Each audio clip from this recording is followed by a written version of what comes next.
It's the year 2020, and in the context of a global pandemic that has blown away the concept of normal life, we in the US are witnessing the rise of a new revolution. The recent deaths of George Floyd, an African American man killed in cold blood through excessive use of force by 3 police officers of the Minneapolis PD, who under the guise of arresting him used excessive force to choke him to death.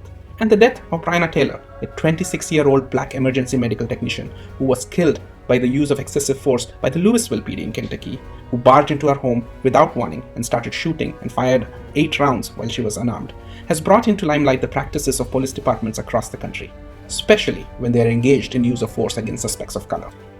Police brutality towards the people of color is not a new topic. Racial discrimination and stereotyping has been a systemic issue across many decades and has many examples of disproportionate use of force against people of color. To understand why this happens, let's do a case study of a city like Chicago, a city with significant black population.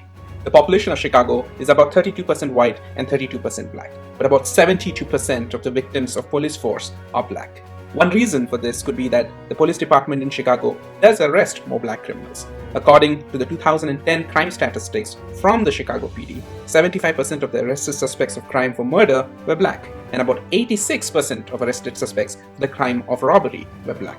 Most serious crime is unfortunately attributed to the black community, and this creates a feedback loop that increases the propensity for police officers to use excessive force when they're dealing with people who are black.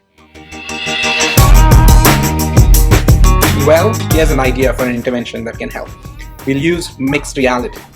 We'll combine tools like augmented reality with the help of intelligent AR glasses with police vests that have accessories that monitor biomarkers like oxygen, HRV, breathing, blood pressure, temperature, and activity. To understand how this works, here is a story that explains how I came up with the idea. In a recent tweet from the actor Kumail Nanjiani from the show Silicon Valley, discredited that bad policing is a rare occurrence. He used popular Bad Apples reference to imply that good apples have to do more, referring to good cops doing more to help with biases that some cops may have. He mentioned this in context of how observing cops in a recent incident where a cop took the wrong action of pushing a protester down could have done more to avoid the situation from either happening or immediately reacting to the situation as soon as it happened. So here is how the intervention would work. So cops would wear a vest with these sensors on them. They would also be equipped with these AR glasses that will show them readings of the cops around them. We know that, for example, oxygen is a good indicator of whether we are thinking clearly or not. Low oxygen is generally associated with more fatigue and confusion. So having low oxygen and reading that measure on a particular cop could indicate on the AR interface to the cops watching him that this cop may not actually be thinking clearly. Another good indicator of stress is HRV. We know that if our HRV is very variable and it goes up and down, we may be feeling more stressed compared to when it is a little more rhythmic in nature or constant. Body temperature and where the body temperature is elevated could indicate the mood that a particular person is feeling. For example, anger could be surfacing itself in higher body temperatures in upper part of the body, whereas depression could mean very low body temperatures. We could also sense other aspects of mood by looking at how temperature basically modulates itself across the body for a given person.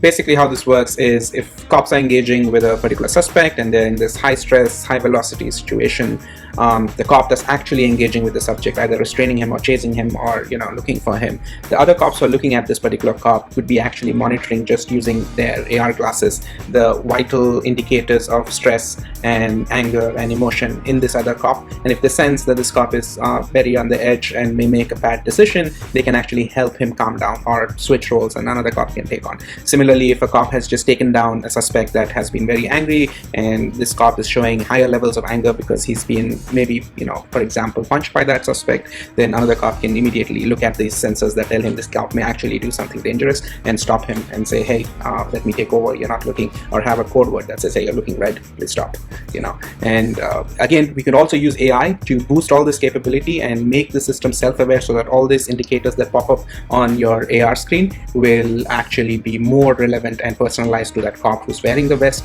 and they would also be displaying themselves on the AR glasses in a way that is more personal and more useful to the person who's looking. They can build this by training these cops in set training environments and monitoring how these cops react, and feeding that data as training data to a machine learning system that will then create the models that can be used in real world operations. So here's the intervention. Hopefully someday somebody implements it or we implement it, and it helps save lives and helps reduce the amount of bias in the world of policing. Police are really important for functioning of society, and in general they are a good thing. Thank you.